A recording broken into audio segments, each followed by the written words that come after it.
네, 행복에 관한 메시지 이제 마지막 시간입니다. 하나님의 외로움을 잘 다스려 행복하기를 원하십니다. 인간은 외롭습니다. 외롭지 않은 사람이 없습니다. 오늘 본문은 사도 바울의 외로움을 담고 있는 그런 본문입니다. 바울이 로마 옥중에서 생의 마지막을 맞이하고 있습니다. 그의 죽을 날을 기다리고 있고, 또한 계절로 말하면 차가운 겨울이 그를 기다리고 있습니다. 로마 옥중에서 격한 외로움을 겪고 있는 그 바울이 자기 영의 아들에게 말하죠. 9절에 보시면 너는 어서 속히 내게로 오라. 21절에 보시면 너는 겨울 전에 어서 오라. 긴박감, 그 생의 마지막을 기다리면서 사랑하는 영의 아들을 보고 싶어서 어서 오라. 속히 내게로 오라고 말하고 있습니다. 4장 6절을 보게 되면 바울이 죽음을 지금 예측하고 있죠. 전제와 같이 내가 벌써 부어지고 나의 떠날 시각이 가까웠도다. 내 죽음을 생각할 수 있는 사람은 지혜로운 사람입니다. 또 죽음에 직면할 수 있는 사람도 지혜로운 사람이죠. 바울은 죽음을 두려워하지 않습니다. 왜냐하면 주님이 죽음을 이기시고 또 사망을 이기셨기 때문에. 고린도서 15장 55절을 보게 되면 사망아 너의 승리가 어디 있느냐, 사망아 내가 쏘는 것이 어디 있느냐. 57절에서 우리 주 예수 그리스도로 말미암아 우리에게 승리를 주신 하나님께 감사하노니, 예수 믿는 사람들은 예수 믿는 순간 사망에서 생명으로 옮기게 되죠. 영생을 얻게 되고, 그리고 우리는 예수 그리스도 안에서 영원한 생명을 얻게 됩니다. 그는 그의 생의 죽음이 마지막이 아니라 새로운 시작임을 알고 있습니다.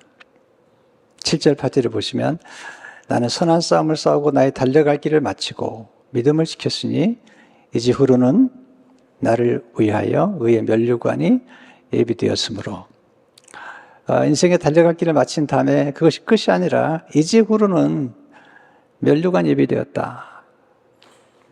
이제 중요한 메시지죠. 예수 믿는 사람들의 죽음은 끝이 아니라 새로운 시작이고, 그리고 그를 위해서 예비된 면류관이 기다리고 있다는 것입니다.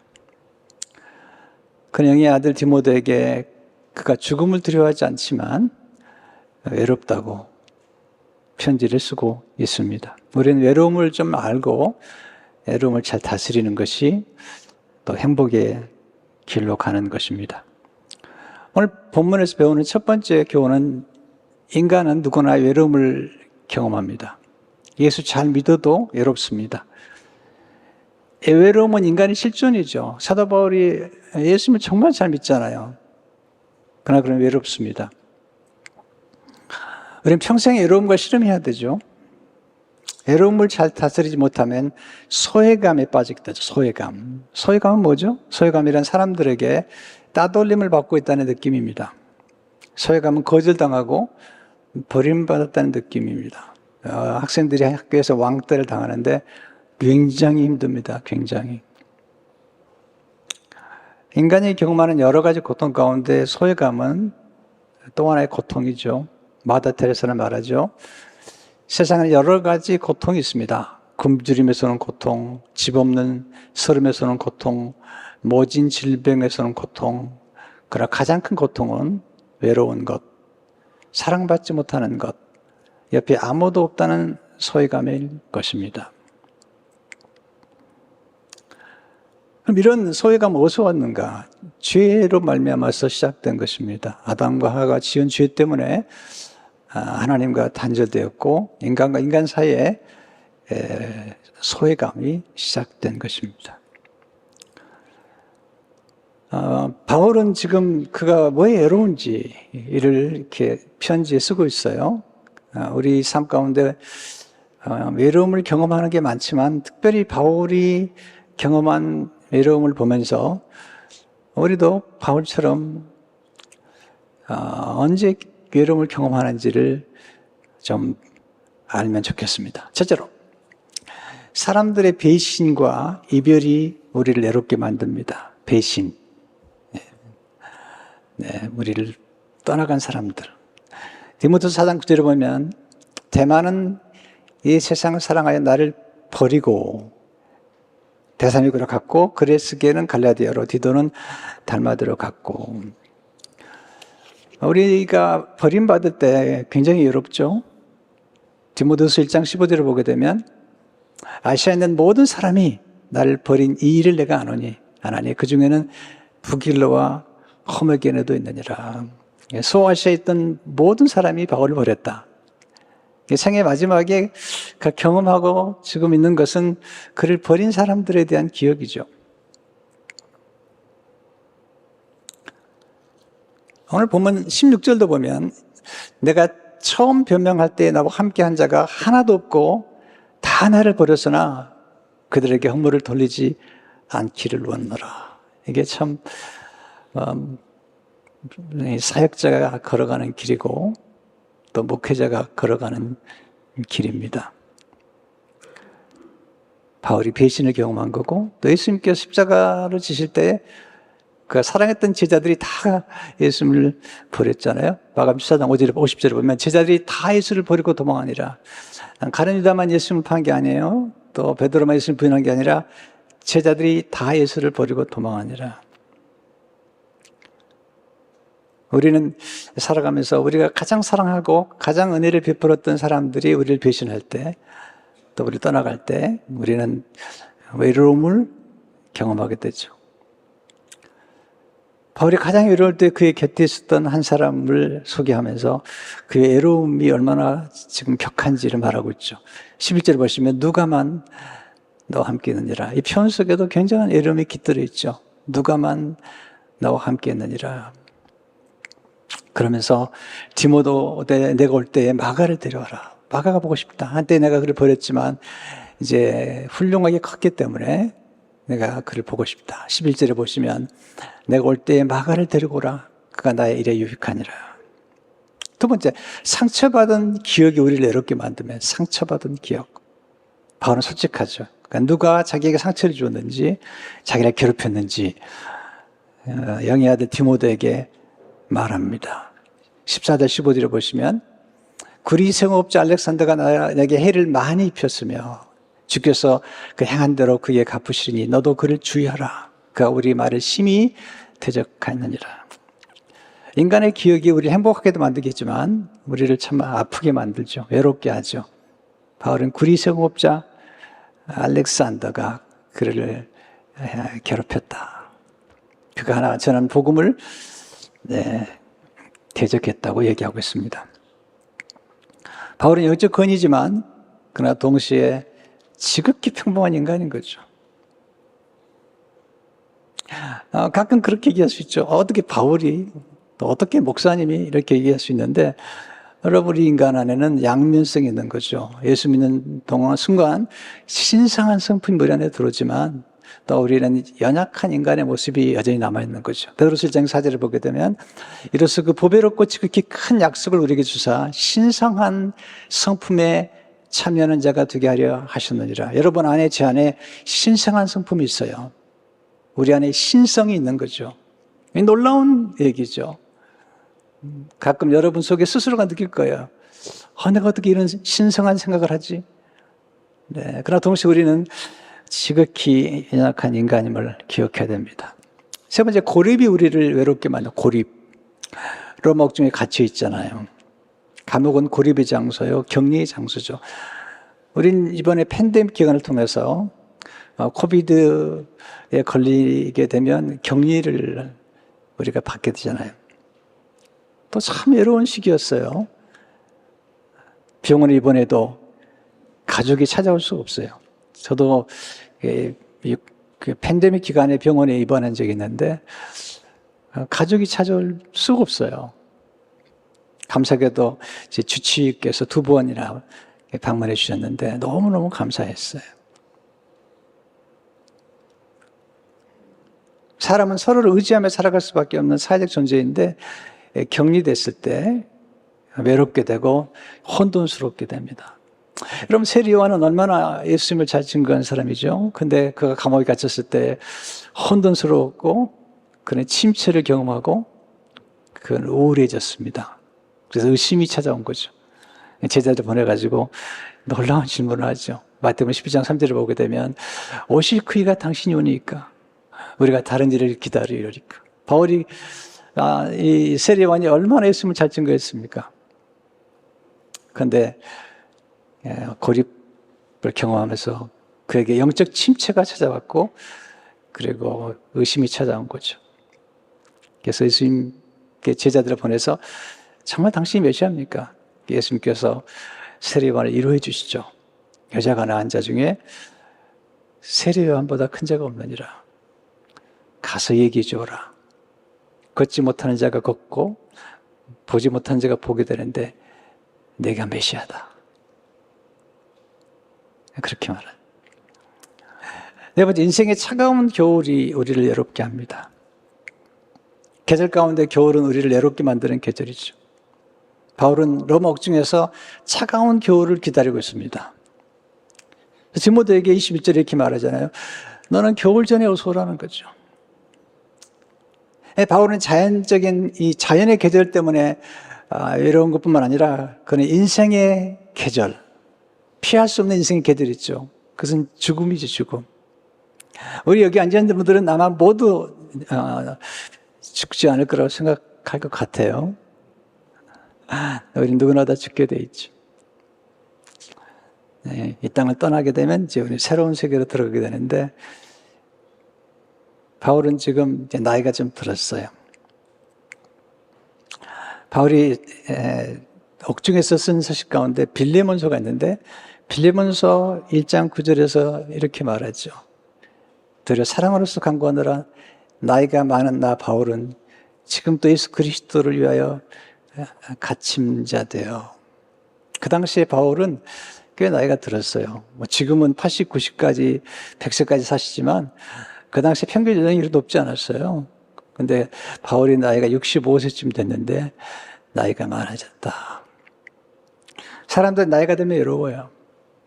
소외감을 느끼죠. 아이들이 손자들이 손자 손녀가 대화할 때 영어로 대화하면 외로워요. 못 알아들으니까 외로워요. 괜히 섭섭해요. 네, 소외감을 느껴요. 왜 인간이죠? 요즘 고독서란 말이 나오잖아요. 노인들이 외로워서 외롭게 죽어가는 거죠. 일본에서, 한국에서 참 많은 분들이 외롭게 돌아가신 분.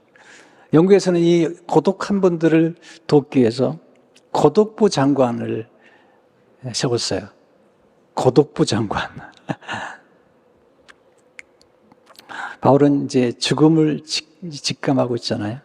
6절 다시 보시면 전제와 같이 내가 벌써 부어지고 나의 떠날 시각이 가까웠도다. 그는 죽음을 두려워하는 게 아닙니다. 그는 사랑하는 이들과 이별한다는 것은 외롭게 만드는 것이죠. 두 번째로 외로움을 극복하는 지혜를 배우십시오. 바울은 어떻게 외로움을 극복했는가? 첫째로 사랑하는 제자를 키움으로 외로움을 극복하십시오. 지금 바울 곁에는 그의 제자 누가가 있고 그리고 영의 아들 디모데가 있습니다. 이제 부르고 있죠. 여러분, 외롭지 않으려면 영의 아들, 영의 딸을 키우셔야 되고요. 제자를 양육하는 게 필요하고요. 물론 이제 친구도 중요하지만 영적인 가족이 영원한 가족인 거예요. 예수님께서 사람들이 말하죠. 당신 어머니가 왔습니다. 당신의 형제들이 왔습니다. 예수님께서 누가 나의 어머니요 누가 내 형제인가. 하나님의 뜻대로 행하는 자가 나의 어머니요 나의 형제니라.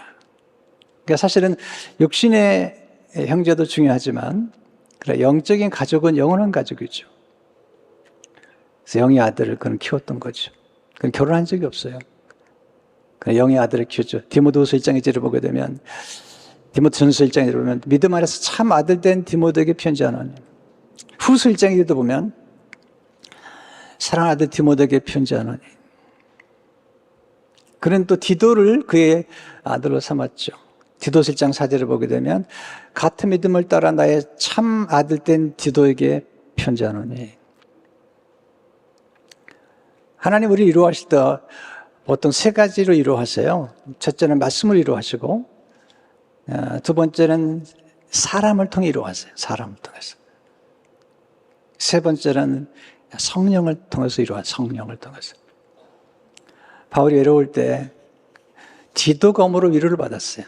고린도서 7장 6절을 보면 그런 낙심한 자들을 위로하신 하나님이 디도가 엄으로 우리를 위로하셨으니, 사람이 위로자가 될 수 있잖아요. 바울은 지금 위로가 필요한 거예요. 그래서 영의 아들에게 말하죠. 어서 속히 내게로 오라.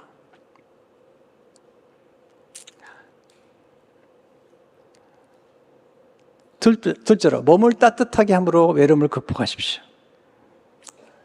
바울이 지금 차가운 겨울을 기다리고 있습니다. 그래서 가보의 집에 있던 겉옷을 가지고 오라. 13절에 보시면 내가 올 때 내가 들어와 가보의 집에 둔 겉옷을 가지고 오고.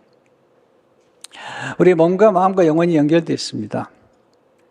여러분, 아주 훈련되지 않은 사람, 그리고 아주 대단한 영성을 갖지 않은 사람들은 몸의 고통을 느낄 때 마음도 고통을 받습니다.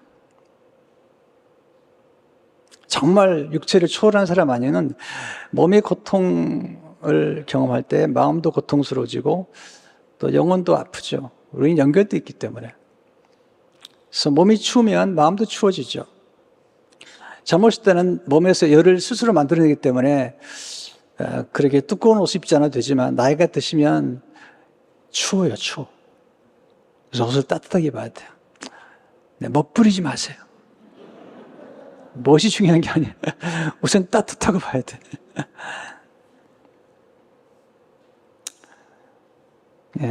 따뜻한 봄보다는 추운 겨울에 우리는 외로움을 더 타게 되죠.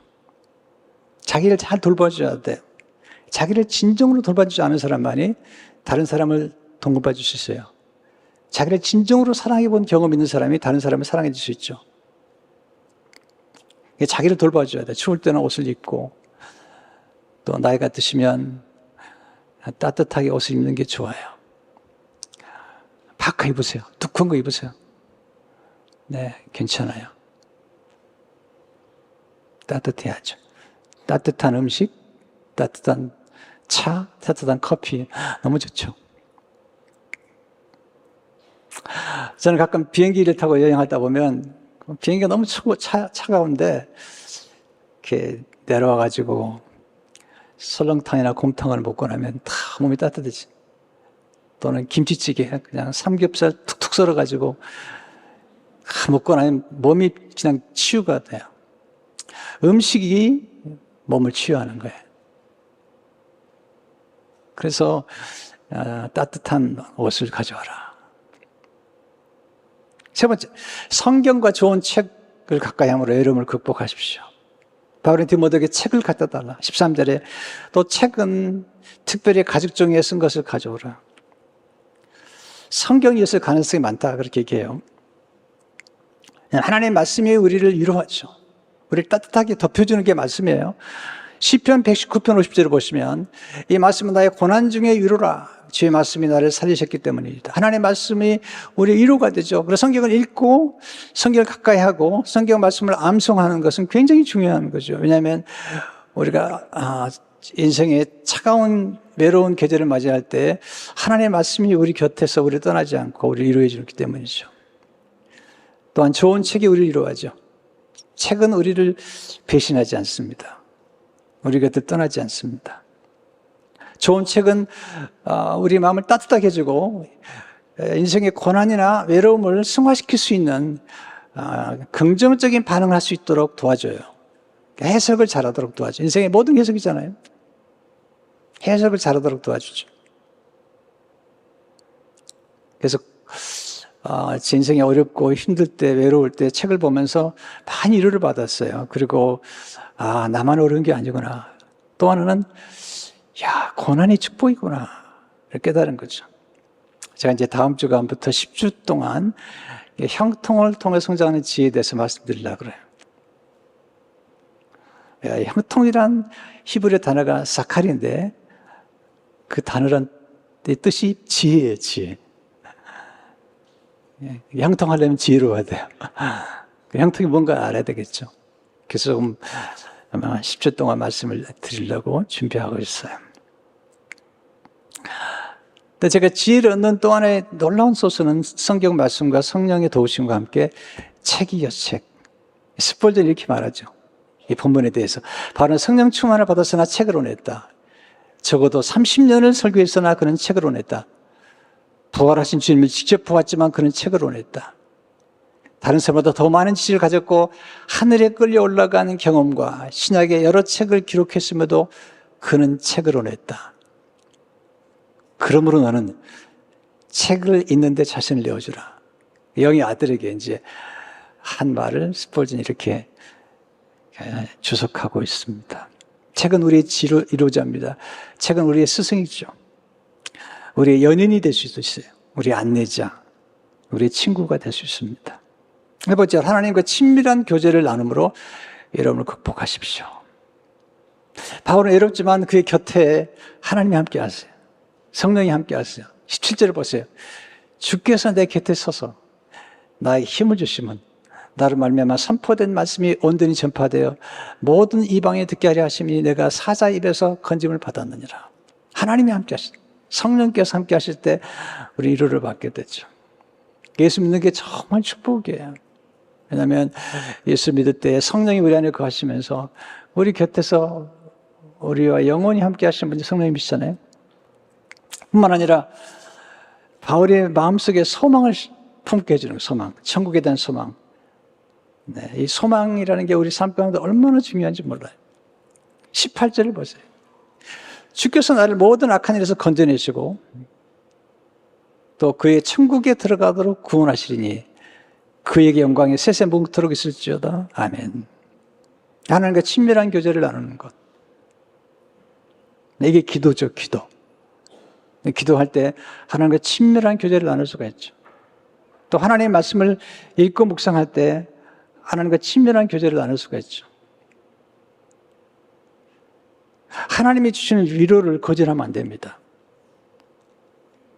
하나님의 말씀을 읽으실 때 위로가 임하고 또 하나님의 사람들, 공동체, 예수 그리스도를 믿는 사람들의 공동체 안에서 우리 위로를 경험하게 되죠.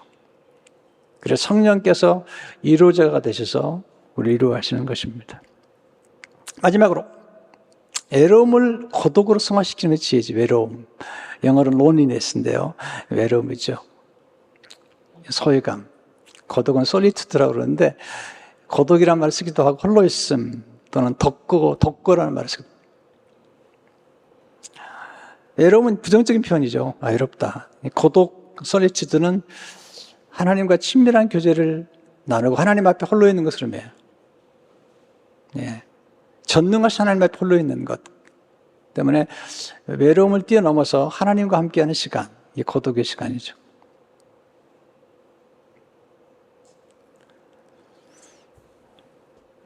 하나님의 눈길을 의식하는 겁니다.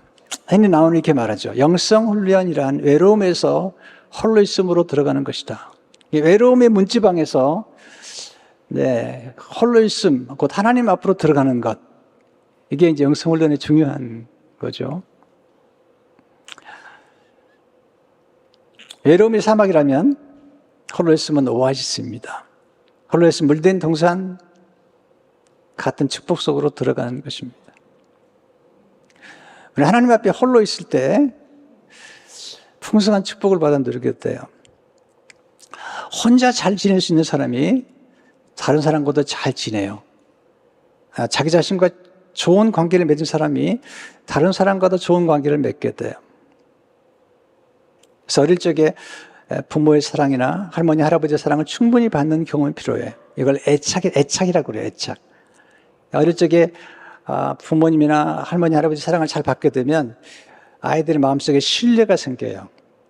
그래서 엄마가 이제 일하러 가도, 아빠가 일하러 가도 아빠가 돌아온다는 사실을 알아요. 그래서 애착 관계가 형성되면 엄마가 일을 떠날 때 할머니한테 맡겨도 잠시 울지만 그냥 엄마가 갖고 나면 할머니 품에 딱 안겨서 잘 지내요. 그리고 할머니 품에 안겨 지내다가 엄마가 오면 또 어머니 품에 딱 안겨요. 애착이 잘 형성된 자녀들인데 그렇지 않은 자녀들은 엄마가 떠날 때 두려워해요. 버릴까 봐. 그래서 엄마가 떠나고 나면 안절부절하면서 짜증을 부리고 잘 놀지 못해요. 그리고 엄마가 돌아오면 막 두드려요. 화가 나가지고. 왜 나를 두고 갔냐고. 이게 애착관계 형성되지 않은 어린아이들의 특징의 모습이죠. 이런 모습들이 어른도 마찬가지죠. 어른들이 애착의 관계가 형성된 사람들은 부부 사이에도 서로를 신뢰하기 때문에 떨어져 있어도 괜찮아요. 혼자 잘 지내요.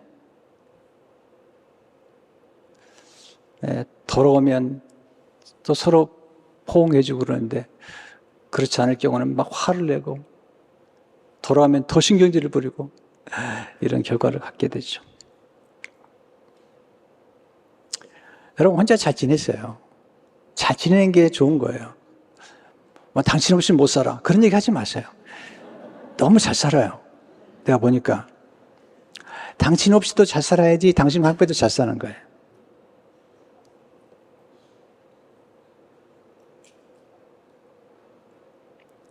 홀로 있는데 홀로 있는 시간이 스스로가 굉장히 축복된 시간이라고 여기는 사람, 이런 사람들이 행복한 거죠. 파스칼은 이런 말을 했죠. 인간이 불행해지는 이유는 방 안에 홀로 가만히 있을 줄 모르기 때문이다. 가끔 보면 사랑이 안에 집착을 해요. 아내와 남편이 좀 떨어지셔도 좀 가만히 계시면 좋은데 집착해서 전화하고 카톡하고 또 뭐 카톡 답장 없으면 왜 또 그걸 먹어버리냐고 막 그러고 막. 먹어버리라는 표현은 좀 좋은 표현이죠. 네. 그러면서 막 안달을 하고 어떨 때는 막 전화를 10통 이상을 막 하는 거예요. 건강하지 않은 거예요. 네. 잘 지내나 보다. 그런 시간 있으면 본인 스스로가 성경을 암송하고 책도 보시면 얼마나 좋아요. 우리가 홀로 있을 때 고요한 영혼을 간직할 수 있어요. 고요한 영혼이 얼마나 아름다운지 몰라요. 고요할 때 잘 보게 되죠. 고요할 때 영감을 얻게 되죠. 고요할 때 지혜를 얻게 되죠. 또 통찰력을 얻게 되잖아요. 이사 30장 15절을 보게 되면 너희가 돌이켜 조용히 있어야 구원을 얻을 것이요 잠잠하고 신뢰하여야 힘을 얻을 것이거늘. 제가 이 말씀 너무 좋아요. 조용히 있어야 구원을 얻을 것이요 잠잠하고 신뢰하여야 힘을 얻을 것이거늘. 탁월한 예술가들은 고독을 소중히 여겼어요. 고독을 사랑했습니다. 고독은 탁월한 작품을 창조하는 아이디어 원천입니다. 파블로 피카소 유명한 화가죠. 그는 이렇게 말했죠. 고독 없이는 중요한 작품이 나오지 않는다. 고독은 영감의 원천이죠. 괴테는 이렇게 말했어요. 인간은 사회에서 여러 가지 배울 수 있다. 하지만 영감은 오직 고독에서만 얻을 수 있다. 고독은 고요함의 원천이에요. 저는 고요한 영혼을 좋아해요. 고독을 통해 우리는 깊은 통찰력을 얻게 됩니다. 토마스 에디슨은 말하죠. 최상의 사고는 고독 속에서 이루어지고 최악의 사고는 혼란 속에서 나옵니다. 아름다운 음악들이 어떻게 태어나죠? 고독 속에 태어나는 거예요. 예술들, 그림들 다 고독 속에. 깊고 쉬운 글들, 사람의 가슴을 깊이 파고드는 글들은 다 고독 속에서 나오는 거예요. 우리는 다 외로운 거예요. 하나님께서 쓰신 인물들은 다 광야의 사람들이잖아요. 그래서 광야에서 외로움을 넘어서 하나님 앞에 홀로 서는 시간들을 갖는 거죠. 성도가 누구죠? 토저는 이렇게 말합니다. 역사상 위대한 사람들은 대부분 외로웠다. 고독은 성도가 성도로 살아가기 위해 지불해야 할 한 가지 대가인 것 같다. 저도 외로워요. 그런데 저의 외로움이 저로 하여금 하나님 앞에 깊이 들어가는, 고독으로 들어가는 하나의 문지방이 된 거죠. 그래서 외로움은 좋은 거예요. 왜냐하면 외로움이 고독 속으로 들어갈 때 좋은 거고요. 그렇지 않고 소외감으로 빠져가면 힘든 거죠. 그래서 그리스도인들은 고독 속으로 들어가는, 외로움에서 고독 속으로 들어가는 이걸 영적 훈련을 잘해야 돼. 그리고 결혼한 사람들 사이에도 서로 간에 하나님 앞에 홀로 설 수 있는 시간들을 좀 주세요. 네. 그리고 홀로 있는 시간들을 줌으로써 함께 있는 시간이 즐거워야 되잖아요. 늘 제가 강조하지만 친밀함의 적은 지나친 친밀함인 거예요. 저는 여러분이 저를 너무 자주 보면서 권태를 느낄까 봐 늘 걱정을 해요. 그래서 지난 2주간도 좀 제가 설교를 안 했더니 너무 좋아하시는 것 같아요.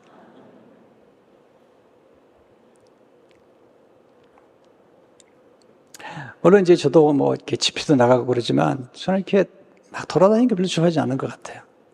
예, 성격적으로. 그런데 제가 돌아다녔으면 글이 나오지 않아요. 제가 혼자 머무는 시간들이 많기 때문에 글이 나오고 또 영감도 나오고 그렇죠. 예수님은 고독을 통해 십자가의 길로 나아가셨어요. 예수님 묵상하면 격한 외로움을 느끼는 거예요. 누가복음 9장 58절에 보세요. 예수께서 이르시되 여우도 굴이 있고 공중에서도 집이 있으되 인자는 머리 들 곳이 없도다 하시고, 예수님은 외로움을 고도로 승화시키셔서 하나님 앞에 홀로, 하나님 아버지 앞에 홀로 머무는 시간들을 많이 가지셨잖아요.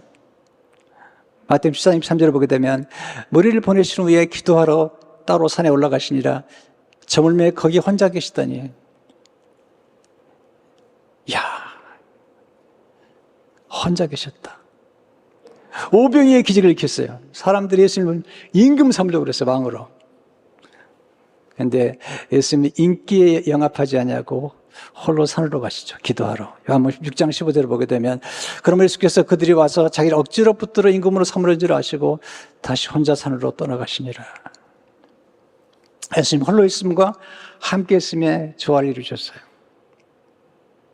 예수님은 제자들이 다 흩어질 걸 알았어요. 그러나 그의 곁에 하나님 아버지가 계신 것도 알았죠. 요한복음 16장 32절을 보게 되면 보라 너희가 다 각각 제 곳으로 터지고 나를 혼자 둘 때가 오나니 벌써 왔도다. 그러나 내가 혼자 있는 것이 아니라 아버지께서 나와 함께 계시느니라. 근데 예수님의 고독의 절정이 언제냐면, 외로움의 절정이 겟세마네 동산이에요. 그 십자가예요. 왜냐하면 십자가에서 함께 하셨던 하나님 아버지가 잠시 예수님을 버리잖아요. 참 외로운 거예요. 마태복음 17장 40절을 보면 엘리 엘리 라바 사박다니 하신 이는 곧 나의 하나님 나의 하나님 어찌하여 나를 버리셨나이까 하는 뜻이라. 절대적 외로움 속에 빠졌는데, 그렇기 때문에 예수님께서 우리의 외로움을 아세요. 우리의 고독을 아세요.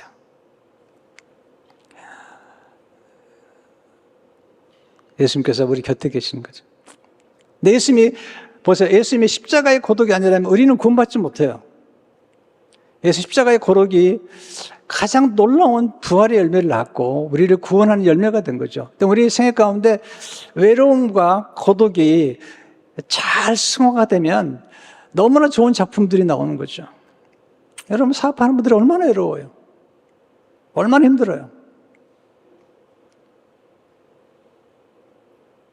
또 예술가들이 얼마나 외로워요. 외로운 거죠.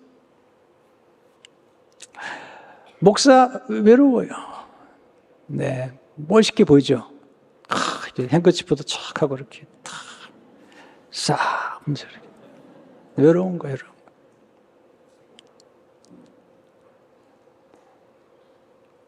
거. 목회자가 된다는 것은 고독을 친구로 삼아야 돼. 지도자는 다 외로운 거예요. 앞서가기 때문에 뒤따라가는 사람이 이해를 못하는 거예요. 여러분 회사 보면 사장의 그 아이디어를 이해 못해요. 어떻게 이해를 해요? 앞서가는. 왜 더 고독한 거예요? 지도자는 외로운 것입니다. 근데 이런 외로움 속에서 위대한 작품이 나오죠. 사도 바울이 로마 옥중에서 옥중서신이라고 하는 불후의 명작, 천상의 세계, 영원한 세계를 보여준 아름다운 그 영광을 보여주고 그리스도의 우주적 그리스도와 교회를 보여준 그 놀라운 작품을 옥중선에 썼잖아요.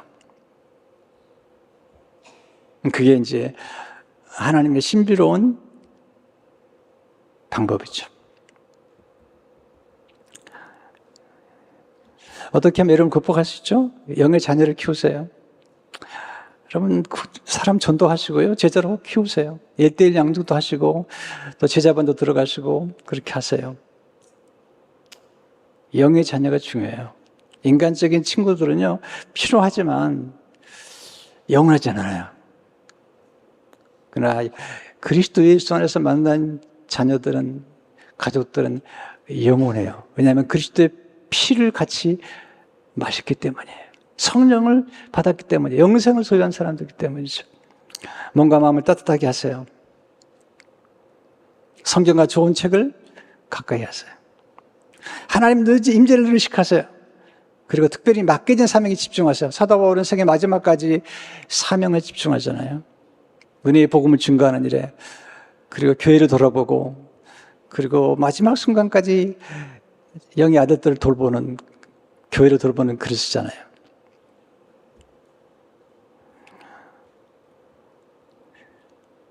교회 공동체를 가까이 하세요. 여러분, 교회는 정말 공동체라는 생각이 들어요. 저는 교회에서 어려움을 겪는 사람들이 교회 안에서 서로 중보기도를 하고 이럴 때마다 느끼는 게 뭐냐면, 교회는 정말 공동체구나, 이런 생각을 많이 해요. 교회가 정말 필요한 거죠. 교회는 어머니와 같은 곳이죠. 어머니 품과 같은 것이죠. 어머니의 품은 사람을 키우잖아요. 위로해주고 또 가르쳐주고. 교회가 서로를 위로하고 격려하고 또 기쁜 일을 함께 기뻐해주고 슬플 때 함께 슬퍼해주고. 누구나 외롭습니다. 네, 외로움을 인정하세요. 그러나 외로움에 머물지 말고 하나님 앞에 머무는 solitude, 고독 속으로 들어가세요. 그리고 정기적으로 그런 시간을 가지세요. 그래야만이 영감이 떠오르고 아이디어가 떠오르는 거예요. 지도자들은 반드시 1년에 한두 차씩은 조용한 시간을 가져야 돼요. 그리고 날마다 어느 정도는 고독의 시간을 가져야 돼요.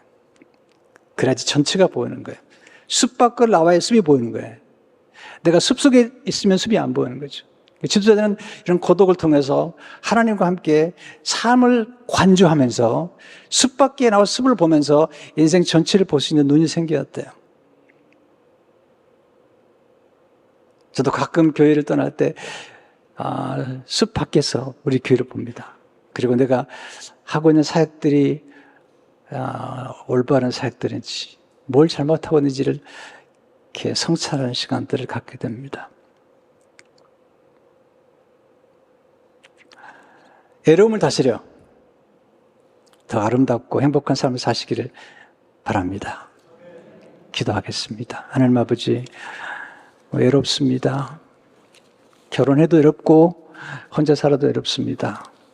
그러나 바울은 혼자 사는 중에도 영의 자녀를 키웠고 하나님 말씀을 사랑하고 그에게 맡겨진 사명의 길을 잘 걸어갔고, 그리고 하나님께서 맡기신 제자들을, 교회를 잘 섬겼습니다. 우리도 바울을 통해 외로움을 극복하고 외로움을 넘어서 하나님 앞에 홀로 서는 고독한 시간을 가질 수 있도록 축복해 주옵소서. 예수님 이름으로 기도합니다.